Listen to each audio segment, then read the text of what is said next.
We are here in Vrindavan, the house of Lord Krishna and the spiritual capital of the world.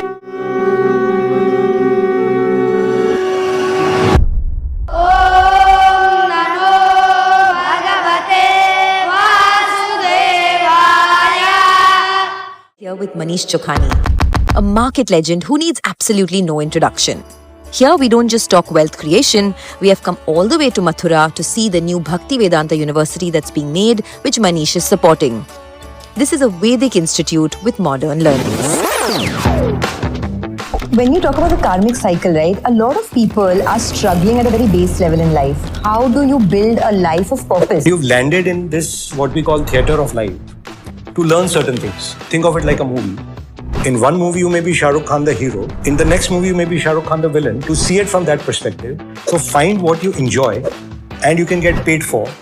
And you work towards becoming world class in that. At some point in your life, did you know that this journey would play out, or did it just happen by chance or by luck, as they call it? You know, I'll be fair. It's like all your plans look great in hindsight. Vallabhbhai would express it in a beautiful way. He said, either you will learn or you will earn. This compounding is another thing I'm a bit scared of. It's not in nature to compound. What do you mean by that? Everyone has only one goal. It is the Western way of saying, बस पैसे बनाओ, पैसे बनाओ, पैसे बनाओ. For what? करोगे क्या?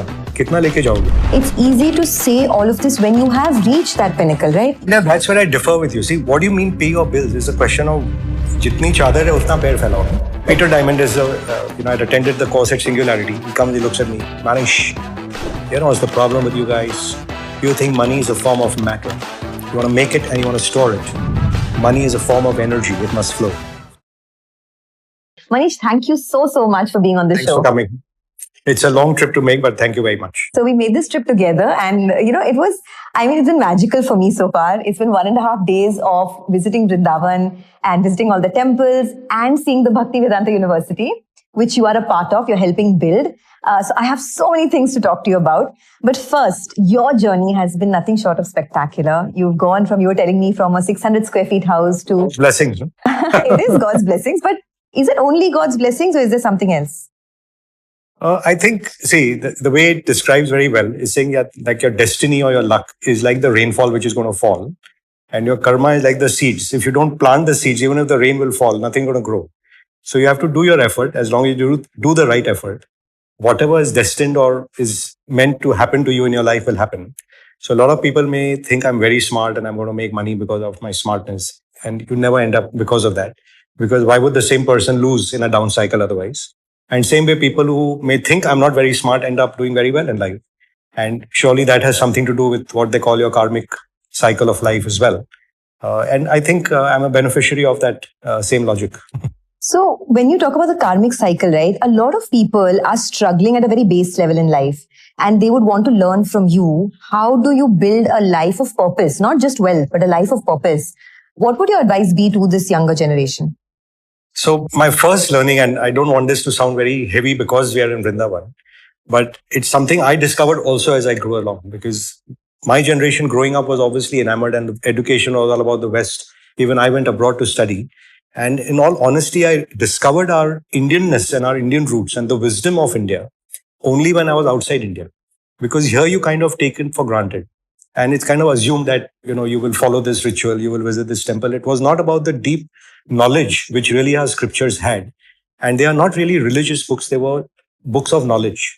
And if you think of it, none of the holy texts of the world, with no disrespect to anyone, gives you knowledge in that sense, that you don't have a book on Ayurveda, which is about how to lead a long life. It's literally the life for the science of living well and for a long life. There's no one who's teaching you yoga, for example, and we separate physical well-being with mental well-being. There's no integrated view of things. And that's really what really is the essence and purpose of why we are in this world. And that comes by and by. I wish I knew this when I was much younger. But that search for it, that it is something out there which I'm missing, which I'm not getting from the education that we've gone into, is something which is actually there, embedded in the wisdom of our country. And I'm just only happy that you found a way to discover it. And the next generation will benefit from that for sure. Now, coming back to this purpose of life and so on. So a little bit heavy, but very true, is that you don't come to this life only to, as they say, the 4 things that There's dharma, arth, kam, and moksha. So dharma is a life of righteousness, which your morals have to be embedded in you from a young age, right? When we say keep a good sangat, jhoot mat kehna, chori mat karna, it has to come to you from childhood. It's not something you learn in an MBA class, in a elective on ethics in Harvard Business School. Either you have it embedded in you as a seed from young age, or you never have it. So dharma becomes your foundation, and it has to be embedded at school level, which is what I think we missed because we started learning Western stuff rather than, even our epics of Ramayana, which teach us about sacrifice and duty, were treated as mythology. When your love and so dharma becomes passions, not just that. Then is really the area of calm. Then comes artha, which is your economic well-being, because you have to lead your life and go down that path. And eventually you're heading for moksha. And it's even described as the 4 stages of life very well. That when we were students, we were told you are in brahmacharya ashram. That be a good student. Don't divert your attention left and right. A student not supposed to go and say, oh, I should earn money. Or a student can't be like devoting his time to, running after his romantic interests. There's a time for that. Then you come to the householder period of your life, which is grahastha ashram. Do your householder duty. Nothing wrong with it. You don't have to say, oh, I have to go and do, Gita classes when I'm 25 years old. It's okay. This is your stage. Learn your life lessons through this period. Then you come to what they call vanprastha, which is typically after 50, which is when you give back what you know. Now, giving back is not money. The West taught us that giving back means money. If you don't give back knowledge, money, emotion, think if you only endow money to your kid without any knowledge, it's going to be gone in 5 or 10 years. If you don't have a connect with your kids emotionally, they're going to destroy your empire just to prove it that, the old man who, kept us hanging for so long. Let me show it to him. So even our goddesses, I was talking to you earlier, that Lakshmi, Saraswati, Durga are embodiments of that you have knowledge, you have wealth, and you have emotion. So if you come to that purpose, then that your giving back should encompass all of this. And then your last stage is about sannyas ashram, where you're going more inward to discover the purpose for your next journey in life. So your purpose, as it's described so well in life, is this neat kind of juxtaposition of what you ought to be doing at what stage in your life. And you've landed in this, what we call theater of life, to learn certain things. Like we choose to go to college, someone wants to learn physics, chemistry, someone wants to learn finance and accounts. I believe we are landed in this earth to learn certain life lessons. Like you don't go to an MBA program without work experience, because otherwise it's like watching a TV program, right? If someone's just lecturing you on something and you've not experienced it, it's like, yeah, I mean, I kind of get it, but you have to experience it. Same way, if I may talk the scriptures, but I'm not living that life, it's not going to be of that great benefit. So I do believe our souls come to this world to experience life from a certain vantage point, and think of it like a movie. In one movie, you may be Shah Rukh Khan, the hero. In the next movie, you may be Shah Rukh Khan, the villain, to see it from that perspective. In the third movie, you may be Shah Rukh Khan, the father of the hero, to see it from that perspective. In the fourth life, you may be the child of I don't know who, to see it from that perspective. So unless you get a 360 view, Holistic view, that's really what your soul's purpose is in life, to experience this and come back to its original state of purity, seeing everyone's point of view. And even when Vallabhai used to tell me when I was young that, oh, you must do your duty and be desired, I was like, hey, I need to earn my, I need to run my life. I need to first earn money to give back. But he put that thought, and I see the benefit of it, because we could all lead our life then that way. That there is something called vikarma, which are the wrong things, which if you don't have the right morals, whether it's intoxication or illicit relationships, so on and so forth, they are all wrong things which you're doing for a selfish purpose. Then there is the normal karma, which you're doing, but it's also for a selfish purpose, that I will earn the money. It may do good for the world, but I will earn the money. Oh, look, I'm giving back, I will earn the fame. Even that is not the right thing to do. What you want to do is in a way which is selfless. It's nothing to do with me.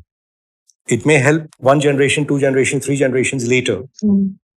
That may be something which is truly selfless. Like maybe if, like, say, Prime Minister is running this country, he's not doing it for himself. He doesn't have a family. He doesn't have any personal needs. That is the ideal of what a karma has to be.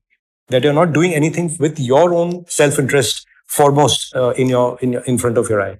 Now, within that, you have born with certain skills at a certain vantage point. If you use that for the larger good, then you're doing what is good for you, and you're doing good for what is the rest of society. So in that sort of expanse, you have to find your purpose, and it moves as you age. So, there are 2-3 things in this, right? One is, of course, giving back after the age of, say, 45, 50. But I think the bigger struggle that most people have is in this age group of 20 to 40, living a life of mediocrity. How do you rise above mediocrity? Because It's like a great I was question. discussing this with Madhukela as well, where in a country of 140 crore people, there are 10, 15, 20, maybe 50 wealthy investors. Why? So I have a question that what do you define as enough? What is enough? Like I can say for myself, if I grew up in a 650 square foot home, I thought I was leading a great life because I saw the Kamwali Bai's son coming who was living in a slum, who didn't even have a book to write. He didn't have, I mean, when we would go and present them with books and pencils, that's what we could do at that stage in life. My son's generation may have gone and they're giving laptops and computer rooms and so on, but it is all a matter of perspective. And if you feel I'm this poor victim, I don't have, see what that guy has, you're always going to live with that spirit of victimhood. But if you're living with a spirit of, I have a lot, and you're living in a spirit of gratitude, you'll be amazed at how the universe keeps opening and expanding itself for you. So if you're always looking at comparing your happiness to someone else's happiness, you're always going to be unhappy. So it's a framing of mind that what is the thing that I love, which is within me. For example, if I grow up and I think I admire Mr. Ambani, admire Mr. Birla, and I should be like that.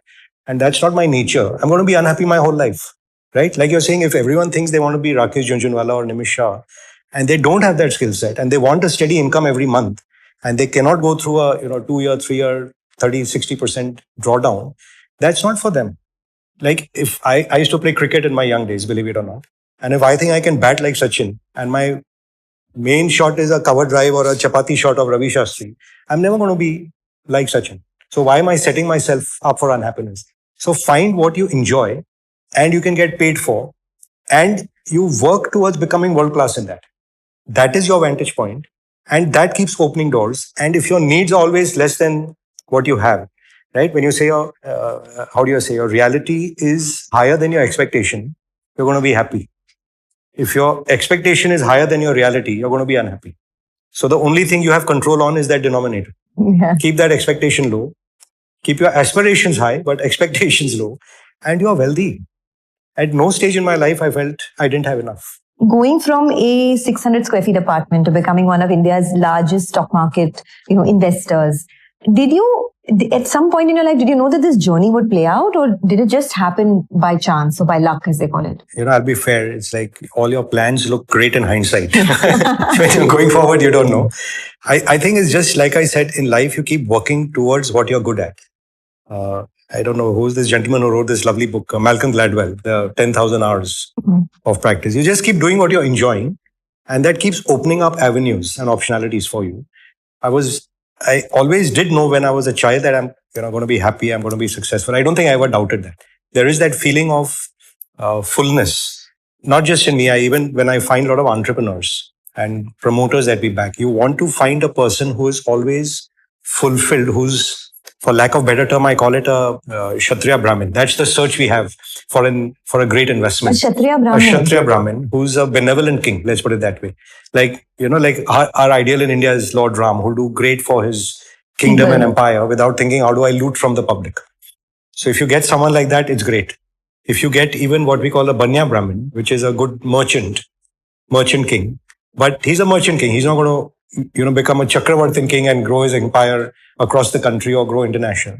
And India is at that stage, right? We still don't have a world conqueror who's benevolent. We have a few, Kshatriya kings who have grown in a good manner. We have a few Banya Brahmin kings who have grown in a good manner. So anyway, coming back to myself, I thought I will do well in whatever I do, because at school I kind of excelled in whatever I tried. So I knew God has given me something special, and He couldn't have given me all these blessings if He didn't have a good plan for me.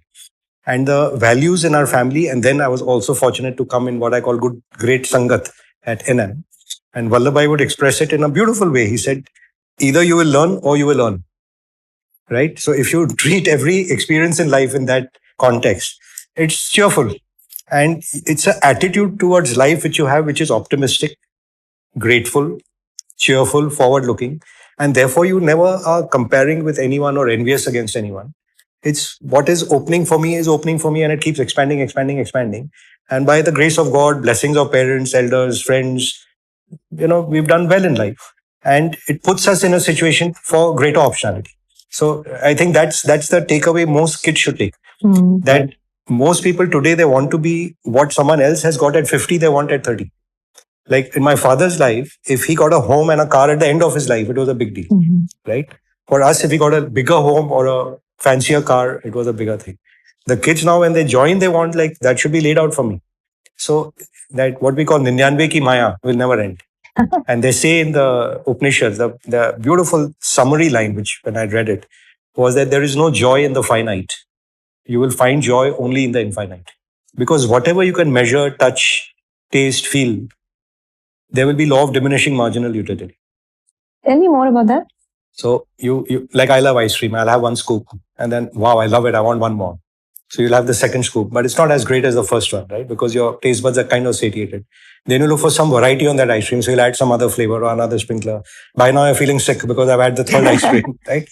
And it's the same with anything. The first time you must have bought your first, I don't know, Hermès bag. You must be like, wow, I got this. Then the second, then the third. Then how many? Where are you going to store it? What are you going to do with it? How many colors will you have? So it ends. It's you run out of it. Treadmill You run out of it. It's a right? treadmill, right? Yeah. So it's the same. And again, with no disrespect, whether it's money, power, fame, which are the three things everyone is conditioned to go after, they are the opposite of actually where you're heading. Because all these, again, I'll give you a lovely phrase in the Brihadaranyaka Upanishad. It says, like, start from the basic, like, above the senses is the mind. You know what I mean? Yeah. Because now these five senses want it, but then above that is the mind. Then above that is the intellect. Now you have Kida. I want to know this, I want to know that. You've gone beyond. Beyond the intellect is the ego.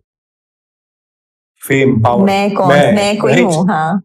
Beyond that is your unmanifested cause.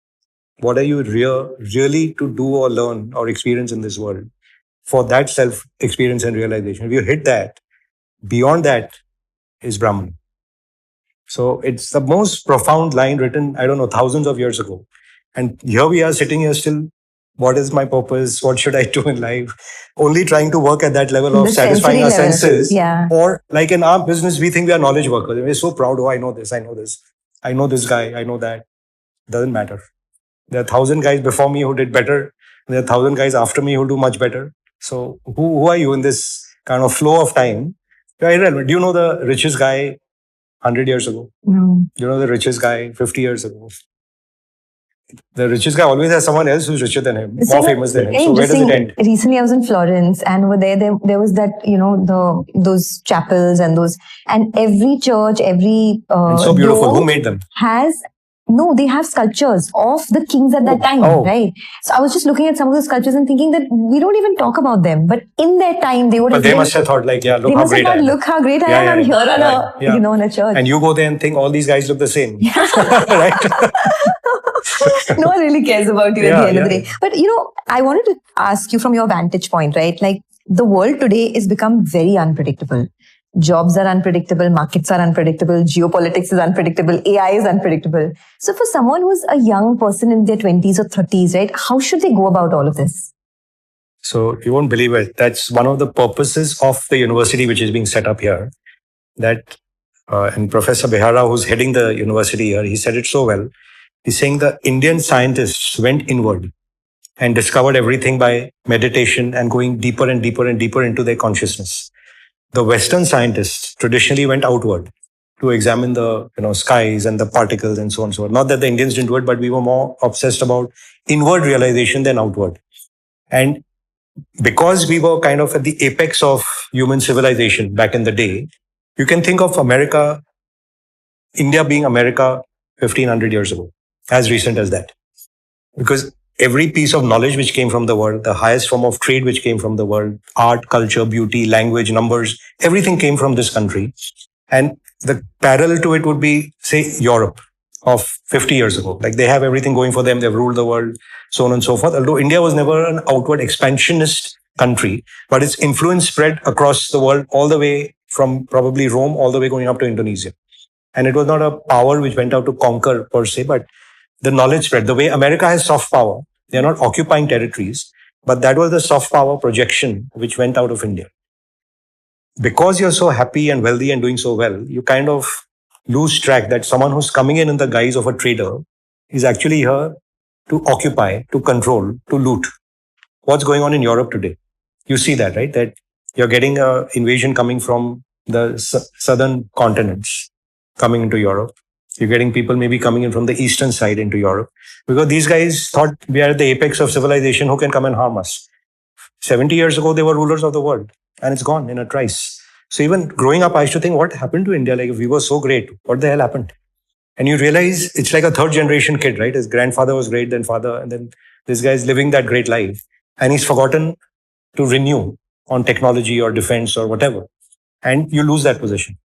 And we went that downhill slope and now coming out from that. But are we really coming out? I think we're coming out. See, this whole revival in India of interest in our civilizational values. Even someone like me, I'm a Western educated guy end of the day. For me to come back to my roots, there are another 1,000 people like me in this country, right? Who went and realized that, look, what was there in our country was so great. And now if we bridge these two together, now take the 5 faculties which will get built over here at the Bhaktivedanta University. If you take Indian cultural studies, our art, music, science, the Natya Shastra is written when? Thousands of years before Christ, right? 64 forms of art, whether it's performing art or visual art or creative, 64 forms of art will get taught over here. Our language, Sanskrit, was a language which came from Sanskrit. It's a mathematical language. When you do music in India or the language, it's so perfect. It's used for computer code. I mean, that's how evolved it was. So all these come back, but they get a kind of modern slant to it rather than saying, oh, it was in these antiquated books. We can't relate to it. It's not accessible. The books look so badly produced. So all this will get modernized. So like that whole faculty of cultural studies, as I said, is one whole department. The other extreme, I would say, is the School of Natural Sciences. And so you can go all the way from cosmology to particle physics to biochemistry to biology and so on, which again, if you relate back to the School of Health and Wellness, like what was Ayurveda? You were taking natural herbs and you were creating a science of life. And it was a holistic approach. Like you don't say you go to a psychiatrist if you got a mental problem, and you go to a skin doctor if you got a skin problem. You go to a heart doctor if you have a cardiovascular problem. It's an integrated approach to medicine, Correct. Health and wellness. So you'll have a school of, like I said, all the natural sciences. You'll have a school of health and wellness. You'll have a school of leadership, which is born in ethics. Leadership is really about someone having clarity to take decisions and coming from a moral standpoint, actually doing it in what you call the righteous dharmic way. That is, school number 4. And the other school is of vocational skills guidance. Like I know you were sitting in the the small lecture which Professor Behara gave of how they've revived the entire soil in this entire region. If 75 acres of like soil is lost and it's alkaline, and to have a green belt around you is something not short of miraculous. Remarkable, yeah. So vocational skills, like we've lost the traditional values. You can't get 1.5 billion people working in factories, shipping them into cities and leading a miserable life, spending half the day commuting up and down. The country will have to get spread out. The form of economic development will have to get spread out. Communities will become a lot more self-living. You want to live with your child. Yeah. You don't want to be saying, oh, I have to work 2 hours. I go by train, go to work, come back. So today, the office goer is leading the life of the industrial worker of 150 years ago. Absolutely. They were going, clocking in and, working like robots. This life is going to change. Who is going to lead it? We have to lead it because this is the way of life which the world has to get to. Living in cities like, like I was in Africa and you see the animals running there and looking at these human creatures. They're so dumb. Like they control this world, but they are living like pigeonhole boxes in buildings. And look at us. We are running on the flat surface with an open sky and enjoying life, just being. And again, I said, you'll come back to your purpose. Why are you here? Why are you in this box, in this apartment? It's not for that. There's a bigger purpose. But, when I ask this question to a lot of people, the answer I often get is that at the end of the day, you have to pay your bills. It's easy to say all of this when you have reached that pinnacle, right? That's when that's where I differ with you. See, what do you mean pay your bills? It's a question of jitni chadar hai, utna pair phailao. So like I started in CA, my first job as an article clerk, I made 150 rupees a month. It didn't even pay my conveyance to go to the fair, to where I was learning. But I was investing in myself. And it doesn't cost that much. How are you doing? How are you investing in yourself? If I'm going and learning a skill which is going to help me, like today I go to a company, I come out with numbers, boom, boom, boom, like that in my head. If I had not done that, and I would be sitting on a calculator, then going back and calculating back and writing my sheet, by then the story's moved ahead. So why is the ability to move that quick? That is my skill set. It's like Sachin gets a ball at 150 miles an hour and he's able to whack it. That is the speed of response, right? That speed of response is 1,000 hours of practice. Vinod Kamli was born at the same time as Sachin. He was more talented. Why didn't he succeed? Because he said, I'll rely on natural skill and मैं भी सचिन बन जाऊंगा. और वो नहीं किया उसने मेहनत. So again I come back कि बरसात तो आने वाली है. वो आपके लक में लिखा है, डेस्टिनी में लिखा है. और आप सीड तो आपको डालना है. और वो सीड आप सोचो मैं सीड डालने के पहले मेरा तो पेड़ उग जाए. वो नहीं होता है. So it's not like I was always wealthy, like I said. So you have to work towards it and it will happen. What is meant to happen to you, no force on earth can stop it. You can be the dumbest guy, and if God wants you to be rich, you're going to be rich. And you can be the smartest, hardworking guy. God says, this life, son, you got to realize the hardships a poor guy faces and you have to face it. If you get that realization, you'll stop being miserable. And your bills get paid, believe me. How does a place like this run? They have no source of income. The money comes. If the cause is good, the purpose is good, the money comes. It gates open up. Believe me, there's a great book, Paulo Coelho, The Alchemist. Yeah. The universe has its way of making things happen conspire to bring it to you. Yeah. It will happen. That faith and hard work. If you have these two things, nobody can budge you. It happens when you invest in a stock. What do you call conviction? If I've done enough work, I'll have conviction. Otherwise, at every move in the stock, I'll bhag jao. इसने बेच दिया, इसने बेच दिया, इसने बेच दिया. ये FI की selling है. Why will you hold on? So that comes only with your work. That there's no substitute. So in since both of us, I've known you because of the markets, because of the stock markets, and this stock market. Yeah, but we never spoke all this before. Yeah, but it's good we are in this environment. We get this chance. We get the chance and we have the time also. And I think the stock market has been that benevolent God to all of us, right? Especially to me. I mean, I came from a place of a lot of lack. Like my parents never invested in the markets. They would only be working from paycheck to paycheck and then barely bought a house. So from there, for me to invest and compound my money over time has been nothing short of a miracle. In a small way. I'm sure that's the case for thousands of people who invest. So to become a successful investor in today's day and age, what are the 4 or 5 guidelines that one should go about? See, one, of course, is the most famous lecture of Charlie Munger, which I benefited from, was the lattice work of mental models. Okay. That you must know the essence of most things in life. Like there's a law of physics, right? Which will talk of leverage, which will talk of stress levels. There's a law of probabilities, which you'll get from mathematics. There's a law of behavioral science, which you'll get from what are the things which will make people behave in a certain way is on the incentives of how that works.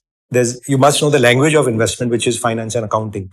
Otherwise, it's like an engineer walking into a factory without knowing the basics of engineering, trying to build machinery. So all that preparatory work is required.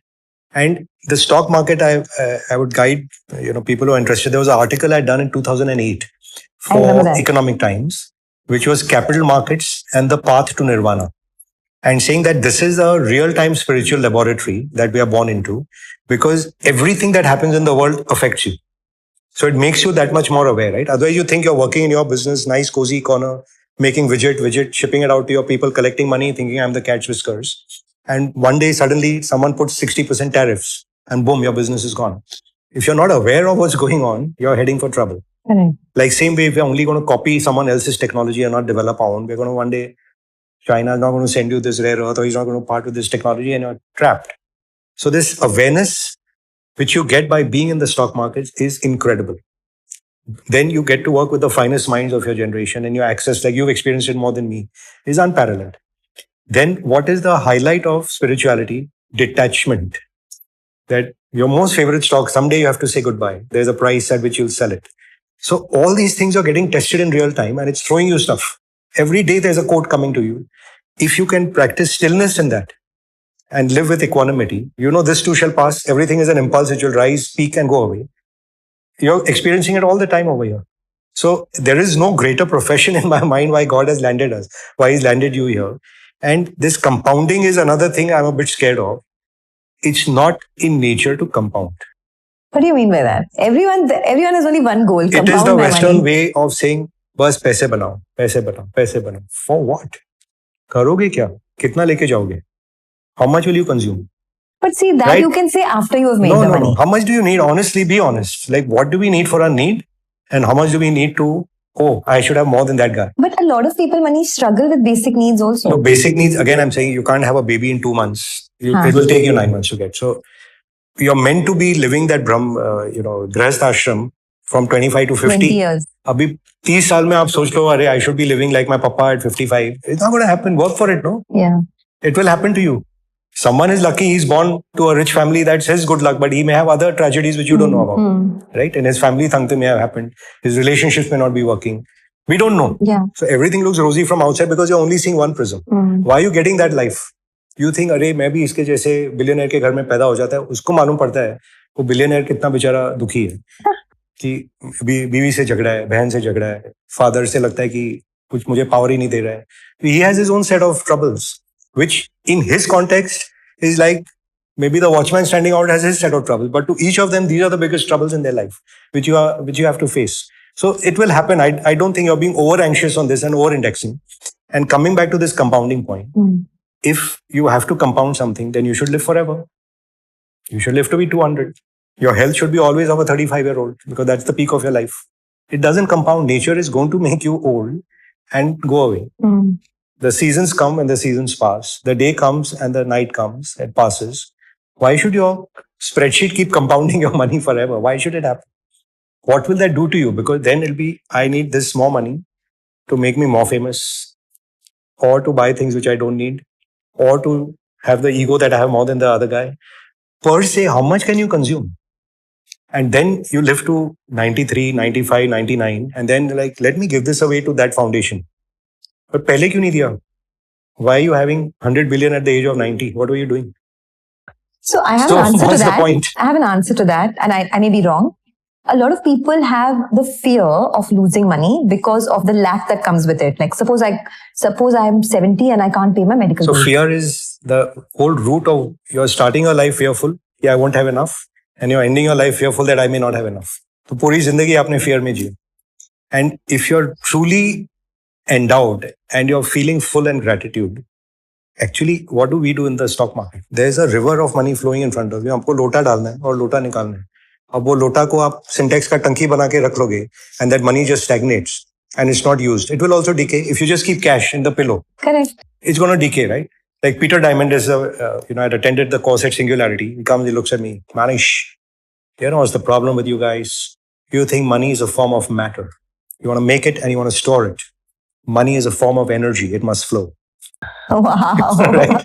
So keep investing, put it back the right people, back what is coming next. And he gave us the mantra that you guys in India are so smart, but you're only copycats.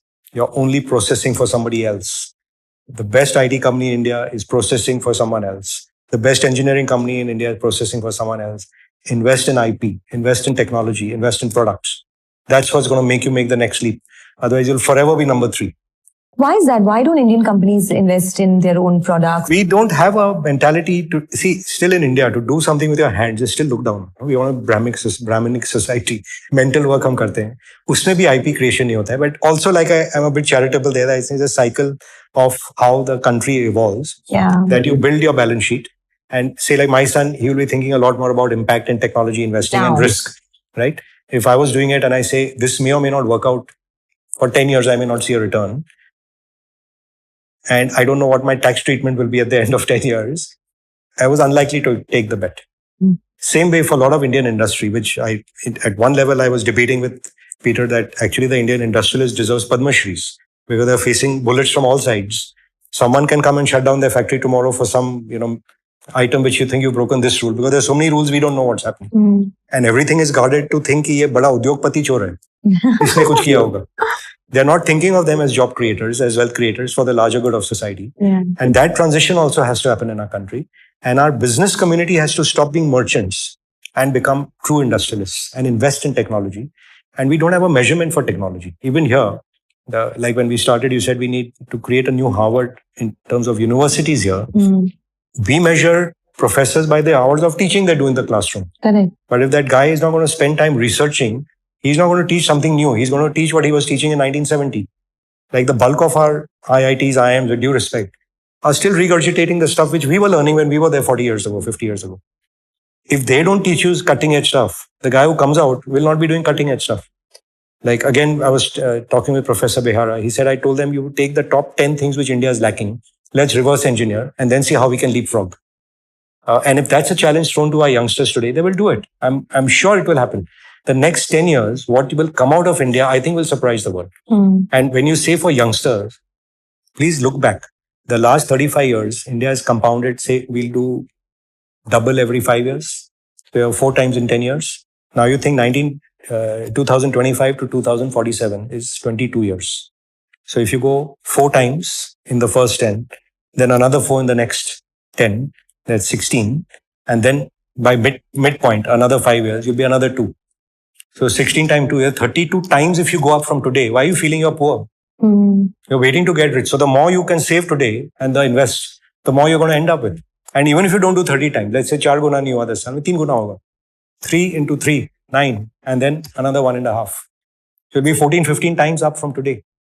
So say you got 100 crores, you'll be at 1500 crores. You can't imagine it today. You can't compound. You can't mathematically think about it. I'm okay with 100 crores. I don't need You'll more get than there. that. And more importantly, I wish our currency is not 90 to the dollar, but 9 to the dollar. Even that will happen. And I've been blowing this pipe for the last 10 years. We are doing a disservice to ourselves by letting our currency crap out. The Chinese yuan has been pegged to the dollar since I don't know when, the last 20 years. If we were 40 to the dollar and we fell to 90, they are the same what they were in 2006. And see the purchasing power, see the power projection it gives them, ability to spend on tech, defense, military. The projection that country gets because of having a strong currency has been lost. The way we degraded ourselves in terms of putting our culture down, putting our educational system down, looking down on our past, is the same thing looking down on our Indian industry and only export Bhagwan hai. All you did was transfer your excess earnings to the foreigner because they just beat you down on price each time you got a devaluation. That transfer never happened and came to Indian pockets. If you were buying a motorcycle in 2006, it was what, 40,000 rupees? And you can't get a motorcycle for 1 lakh today. And it's not like your salaries have gone up so much. So you're going to feel poor, then you don't have consumption. Then you say there's no market, therefore I can't invest, and therefore there's no point in doing technology. So you're just in a vicious circle because of that. But this will break. You talked about China, right? So China is like years ahead of India, of course. But even if you look at specific industries, like the auto industry, for example, India is doing a lot. We have the Mahindra, Tatas, we have amazing products from them. We still can't compete with a BYD in China. Look, what happened, the best gift that happened to China was in 2014, they were told America is going to tell you to buzz off and we won't sell you anything. And that fear truly forced them to become Atmanirbhar.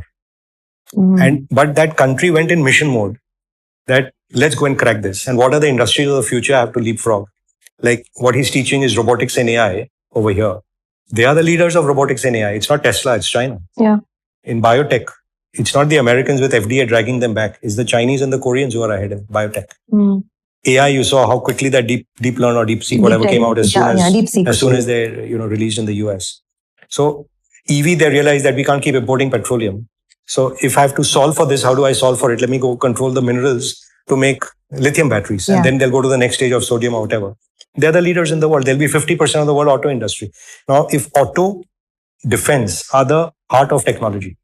So the relationship between universities, military and auto has to be very strong. This was the basis of DARPA, General Motors and all the MITs and all of the US. That when the Second World War happened, they went from making 60 planes a year to maybe 60,000 planes a year. And it was General Motors and Ford and all these guys who started making planes. That technology enablement is a mindset issue, which is government, universities and industry have to come together. Like we did it with, when you say iSpirit, like how did they create the India stack with UPI and Aadhaar? So it's doable. It's not that we can't do it. It needs a direction, a vision and a willingness to do it. And it will happen. So we are in this stage of at least the stock markets or equity markets where this is the largest like FPI selling we've seen in a very long time, right? Foreigners are selling India. And the only reason why our market is holding up is because of the domestic flows and the SIPs, etc. But why are we at this stage where is it just an emerging market churn that's happening? Or do you think that we could be in this protracted period of, like a time-wise correction where there's just not too much foreign money coming in and it's just local money that holds up the market? Yeah. So to be fair, I'm very happy it's Indians who are finally owning Indian assets. But I'm not happy that we are buying them as if the price has no meaning. And occasionally you will end up buying even the greatest company at the wrong price and you'll never compound. And we've spoken in the past, I gave you the most famous example. The best company in India back in my day was Infosys. But it peaked at a market cap of 45 billion US in 2001. It's today probably 80 billion, 25 years later. So it's not compounded, it's done well. And in rupee terms, it optically looks a lot better. But because the market had taken it to a wrong price, you didn't really compound your wealth from there because the market itself went from 6,000 to whatever, 15 times up from there. And it's not like our best company did it. So just buying the best thing at any price is not going to make you a return. Same way, if you're buying like what they call the used cigar butt, which is going to slowly decline and die, that's not going to make you money as well. And the stock market is really a mergers and acquisitions market.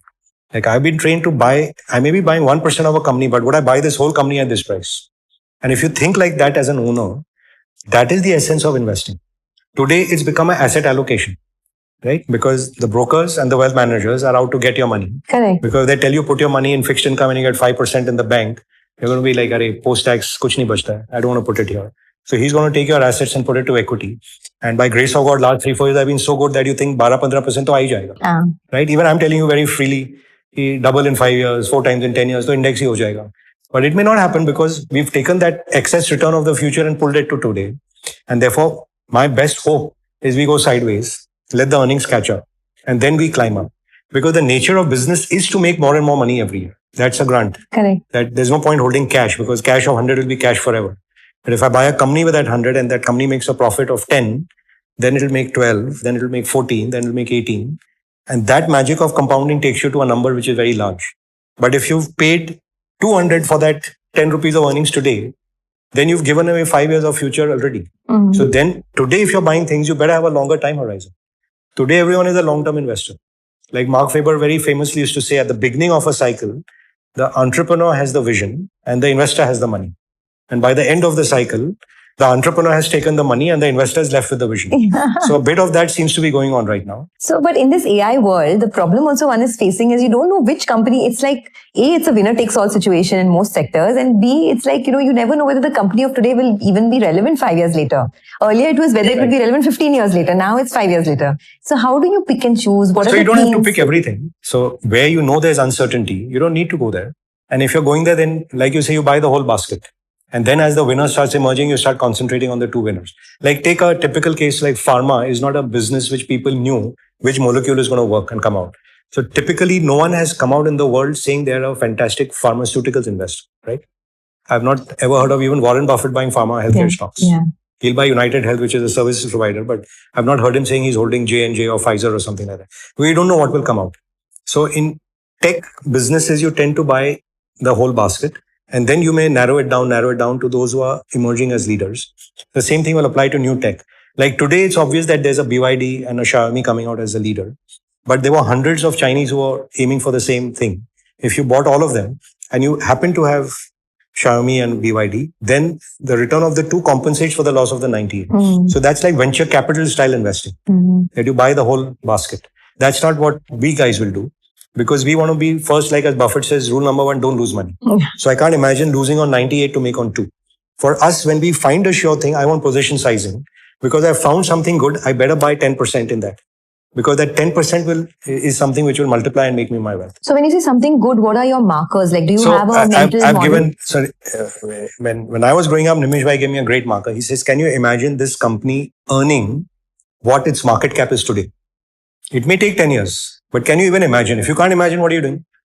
The marker I've given my son is, can you imagine this company in 5 years? And at the price you're buying, can it be a 5 PE stock? Right? Because anything good you'll buy will be at some point, it should be 15 to 25 multiple. Nothing lasts beyond that for very long periods of time. So if he's bought something decent and he thinks the earnings could be in that range, that means worst case in 5 years, he'll make 3x. Hopefully he'll make 5x, which is a proper 24 to 40% type of compounding.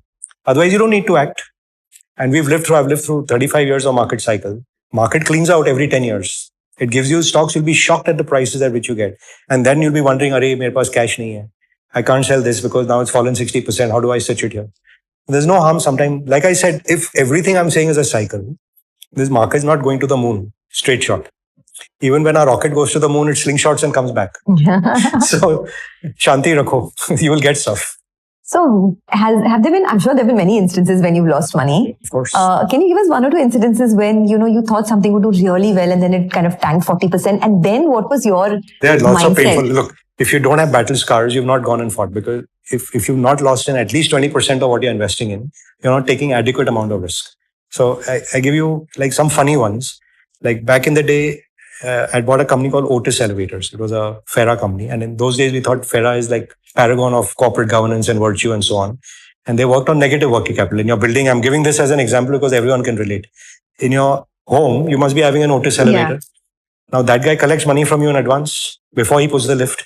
And then you keep calling him 10 times कि भैया आके थोड़ा repair कर दो. Service पे भी कमाता है वो. So they were running on literally negative capital employed. Okay, and earning money, so the ROI is infinite. Then you think India में खाली total 25,000 lift तो नहीं बिक सकता है. India will be a big housing market. Like today you're seeing housing boom. यहाँ तो there'll be millions of elevators sold and this guy is the natural leader. So this is a no-brainer. Buy it and sit down. 30 years I don't have to do anything. That guy decides, now we have a lot of old workers, let's start doing VRS. So chalo, we live through the pain. हम तो long-term investor हैं. 1 साल VRS, 2 साल VRS. Then we make अच्छा VRS किया तो factory की जमीन होगी. तो जमीन भी बेच के थोड़ा encash करेगा तो चलो अच्छा है, we'll still stay on. Finally the guy decides, let's delist the company because the future is so good. I don't want to share it with the Indian shareholder. And the whole thing's gone. Oh gosh. So you live with it. Look, that's God's plan, right? You don't have to make it on everything. Like Vallabhbhai says, sometimes you earn, sometimes you learn. So that's an example. I've shared examples in the past of not only when you buy and suffer, you can sell and suffer. So, Manish, a couple of things which we are talking about the here and the now, right? One thing we've talked about a lot is the concept of the possibility of de-dollarization. This power shifting from the West to the East. Is it just something that is in theory, or do you think it can actually play out? And if it does, what would India's, where would India stand in all of this? So look, it's a decadal thing. It doesn't play out. It's like, who was this? Lenin, who said, no, that there are decades where nothing happens and then weeks where decades happen. So if you go back and as a student of history, you'll see that there were different, sovereign currencies of the world. There was a point when the Dutch guilder was the most powerful. There was a point when it was the Spanish. They were the ones financing the expeditions to go west. Then Portugal lucked out. They sent Vasco da Gama this side because they couldn't face the Spanish on that side of the world. Then the British, for some point when they lucked out on India, they became like the reserve currency of the world. And finally, post-World War II, it was US dollar. But it's not been natural for only one country to be ruling the world as the only superpower throughout history. There have been multiple powers, right? And largely it was the Europeans, which kind of became like the sovereign or the reserve currencies of the world. Now, the way US has abused its power for the last 50 years, which is really what Trump is trying to overturn. Because what he's trying to do from his perspective of his country is proper. That you can't be running this kind of fiscal deficit, this kind of a current account deficit, financing other people's wars, poking your nose where it shouldn't affect you, and not investing in futuristic technologies, and not wanting to put people in factories. Because you don't make anything, you will not have the technology. You can't outsource everything to China and then say, oh my God, even when COVID hits, I can't even get N95 masks in my own country. Or India is supplying all its generic pharma. Correct. Even in that, he had to bend down and say Apple iPhones and Indian pharma is exempt from tariffs, right? Even if he wants to do something to you, he can't in those areas. So it's showing that superpower is no longer the superpower and the power is shifting clearly. The power has indeed shifted and China has become incredibly strong, much as I would not like to wish it. The fact is, militarily, they are probably equal to the US. Technologically, they are at par, in some cases ahead of the US. And we are like the third goody boy standing and watching, and I don't want to align here, I don't want to align there. But there are certain things like we spoke about in our interview where we have the unique strength of what I call this consciousness and inwardness. And it's not about grabbing that kshatriyapana, ki uska bhi jamin le lo, uska bhi jamin le lo, empire badhao khali. The world is not about that. 90% of mankind is not like that. And people want to lead their daily life, lead it with dignity, with respect, with good health and nutrition, with good mental wellness, which is what India has got to contribute to the world. And when you go through those troubled times, you realize how did you and I become spiritual? You went through a trying time and that drew you to spirituality, right? They say religion is for those who want to go to heaven and spirituality is for those who have been through hell. So if we say the world is going through hell right now, they will inevitably be drawn to spirituality. And that is the rise of India in a sense of everyone's consciousness. Most people in the world are aware of yoga, Ayurveda, but it's like at the margin, at the fringe. And they think it's something esoteric coming from the East and someone will put a logo of power yoga on it, or Deepak Chopra will put something on transcendental meditation or something and make it cool for that audience. Actually. But it will change because, like I said, your civilization went down for 1,000 years. It's only just started its turn up, and it's not going to happen for us in 5, 10, 15 years. But it will inevitably happen. Our kids are going to come back to being leaders in technology, not just followers of it, right? So all this is a decadal thing, and this de-dollarization also is going to fragment. It's not going to be one fine day we'll say, I'm not trading in dollar. Why is Mr. Modi already saying we will trade in rupees, in bricks? It's accepted in UAE today. It's accepted. Maybe in France, you can go and pay at the Louvre in a UPI payment. It'll happen slowly until the point comes. Like I said, this thing happens over decades and you don't notice, and then one day it crumbles. It's heading for that. And all you can do is prepare yourself to be agile and ahead and aware of trends at all times. And from a stock market kind of selfish perspective, you have to be aware and abreast of trends and stay on top of them. And that's what will see us through, because actually as a society, we are the most adaptable. Imagine how many thousands of years we've gone through with cultural diversity, ethnic diversity, educational diversity, technological diversity. This country's been a melting pot. And I would argue the only country of this size comparable to the US, where you had a melting pot and it's happened subconsciously. And even this period, we now have some strife that, is community ko alag karo, usko alag karo, isko theek karo, usko theek karo. It's a period of growing up, which we will also come out of. So I stay very hopeful, optimistic that this land of such deep spirituality has to be destined for better things. And we've gone through, like I call our learning pangs. We've had those experiences and we're coming out stronger from it. So it's happening. So a lot of us are eternal optimists, right? But if you had to wear your realist hat, do you think India is a story of a missed opportunity? And I'm asking you because... So far, yes. I mean, by no doubt. Again, it's something I've spoken about a lot. I'll reiterate. I'm not a blind bull or a blind optimist. I see the great strengths of my country, but I also see where we went wrong. Fundamentally, a country cannot be in control of its destiny if you don't have your own energy source. If someone can turn off the tap, it's not about Russia and Trump today. It's for 50 years. Every time oil price went up, India was jumping up and down. Number one. Number two, we never invested in technology.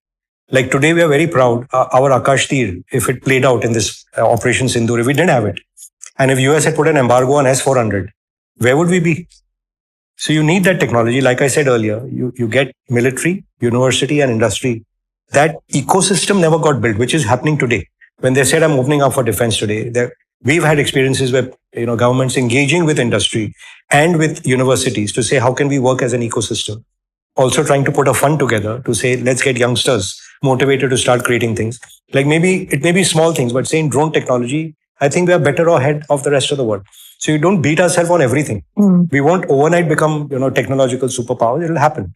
Like if you had told me 10 years ago that Tata and Mahindra and all will also be able to build EVs and put them out and get 10% market share, I said, unlikely, right? Someone will do it better than us. But they did it. Yeah. It may not be the finest in the world. It may not be exportable today to the developed world. But give them another 5 years, they'll get there. So, har cheez ka, like I said, there's a what I call pregnancy time for everything. And we've entered that pregnancy period. That's all I can say as an optimist. The reason I ask is because, a lot of us tend to be hype beasts of India purely because we've seen the markets go, for example, from 800 Sensex to 80,000 Sensex. So we have ridden that wave. But today's generation is feeling very disillusioned because of the lack of jobs, lack of opportunities, Right. cost of living has gone up. It's unaffordable to even buy a 1 BHK today in a metro, right? That is the truth. So what would you want to tell them? See, if you look back at how we were growing up, you'll think this is paradise, right? Could you have reached from Agra to Vrindavan in less than 2 hours?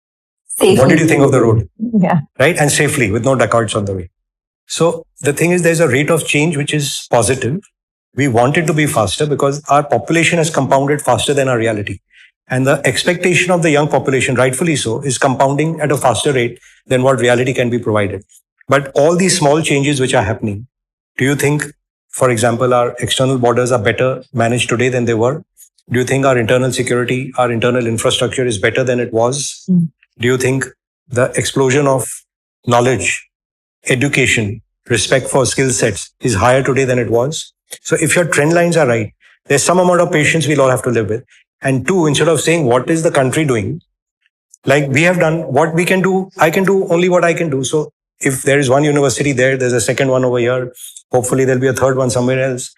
We can be part of the change. It's not like Sarkar Mai Baap wohi sab karegi. And that's unfortunately what happened to India with this era of colonialism.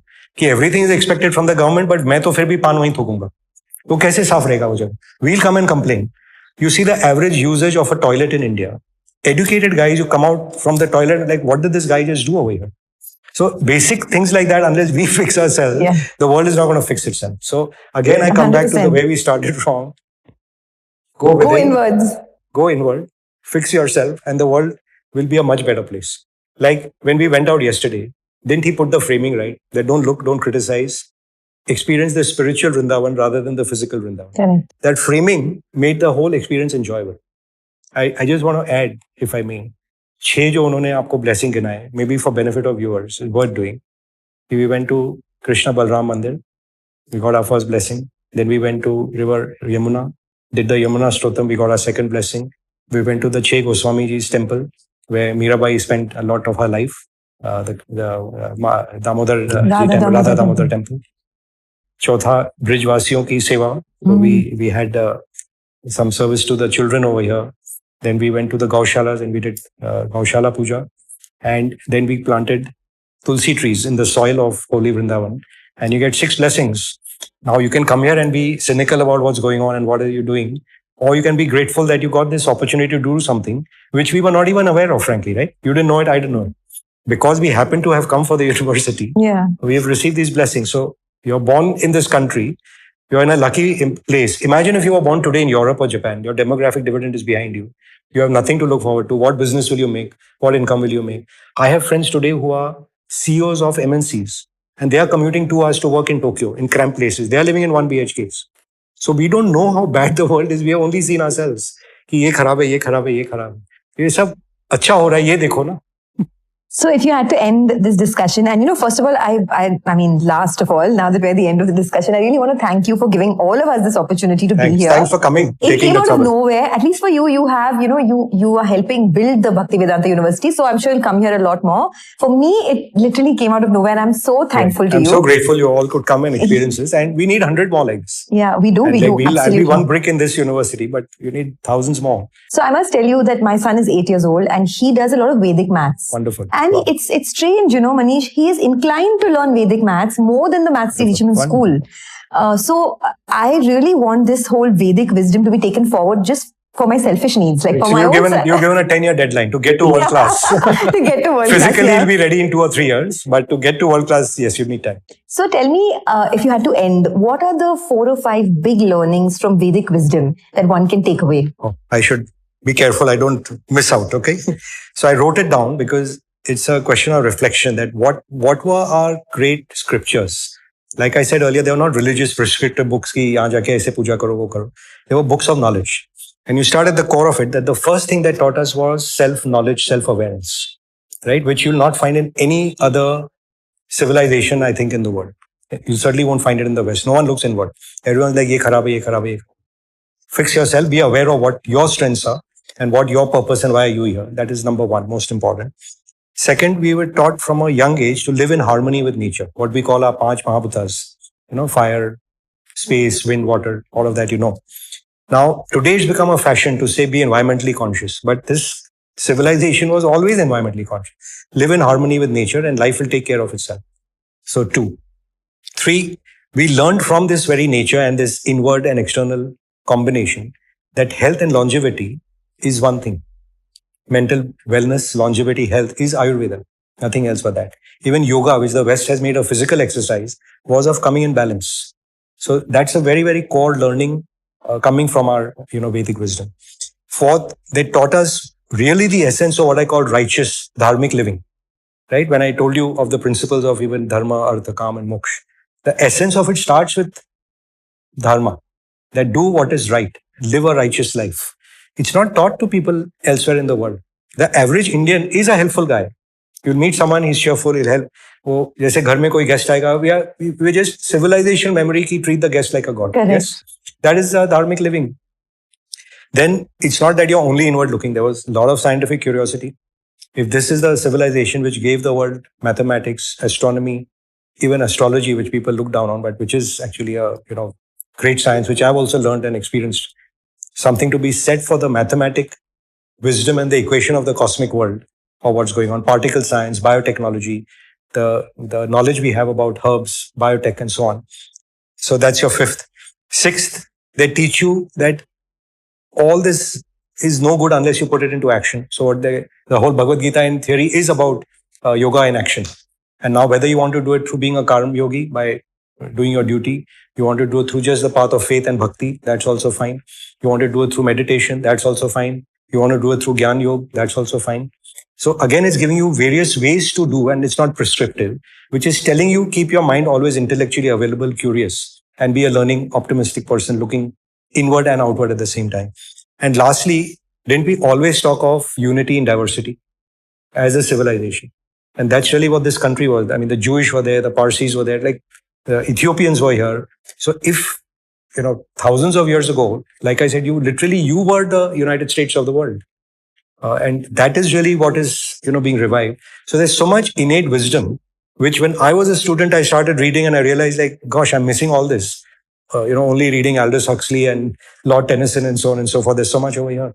And just the sheer beauty in our poetry. I sing and I sing in Hindi. I know. But I'm not going to sing now. But the expressiveness you get in our language can never be replicated because Western music is primarily based on beats and it's rhythmic and it's for dance. And ours is about melody. And when you'll hear the sur, you'll be swaying. Maybe there's beauty in both. And I enjoy both, but there's just so much richness in our culture. So I've come to that stage in life where I'm enjoying it more by going back inside. So we're just going to end, since the name of our show is The Money Mindset. I always ask this question to everyone who's built a lot of wealth for themselves. Has their relationship with money, power, fame changed over the years? Because when you go from nothing to having a lot, I'm sure it affects everything, whether it's your own, mental state or your relationship with people. So how has it changed for you? Yes, when you're young, you want to get money, power, fame. As you cross, like I said, each thing, you cross it and you say, this is not the final happiness. So I've had my share when, for whatever it's worth, if you're running a large company, you experience power and you can hold someone's promotion or you can sack someone. It's a feeling of power. But if you carry it lightly and you do what's good, then that power actually again becomes like a service. So as a manager, I was more a coach than a boss. And a lot of my, former colleagues, I hope will vouch for it. And they all do well, you feel happy. So if power becomes a form of service, that's the nature, how it changed. Then it comes to fame. I don't know in context of fame where we all land compared to, all the superstars in the world, all the great politicians of the world. But if you can again use your fame to share what you know or what you have, again, it becomes an enabler for you, which in the beginning, even I wanted to be recognized. I should go in a room and they should know who I am. Then you realize, so stupid. There's always someone more famous than me and there'll be no end to it. Yeah. Today, you're obviously a lot more famous than me. So how does it make you feel? Because of you. Not at all. So that's about that. And the third thing about money was earlier about just your needs, then your comforts, then your luxuries. And then it becomes like, what more can I do with this? Because there's no way I can consume it. If I just take it away and I don't transmit to the next generation with, like I said, Lakshmi, Saraswati, Durga, all going, just merely transmitting the money is of no consequence. So I'm hoping through Naika interview today, we are able to share knowledge, emotion, and Lakshmi. And purpose. Which will give you your purpose. Your purpose will keep evolving. Your purpose has to get, eventually if you want to become one with the world, you have to immerse into the world. So there's no single unit. Everyone is the same. We'll all dissolve into that. We're all part of the divine. We'll all submerge. I mean, like you said, in Florence, who remembers those chaps? Yeah. You want to be unknown. That's the only way to humble yourself, is to realize that. How many people thought they're writing legacy, leaving legacy? Who cares about anyone? Do you have time to think about anyone's legacy even for 10 minutes? What happened 2 weeks ago, we don't remember. Sometimes we don't remember our own grandparents or great-grandparents. So it's just in our mind. But on that note, thank you so much, Manish. It was an absolute pleasure. I really enjoyed this conversation. I'm going to have another conversation with you on another day, only on spirituality, because that's how evolved you are. But thank you so much. Thank you so much. Thanks for coming again. All the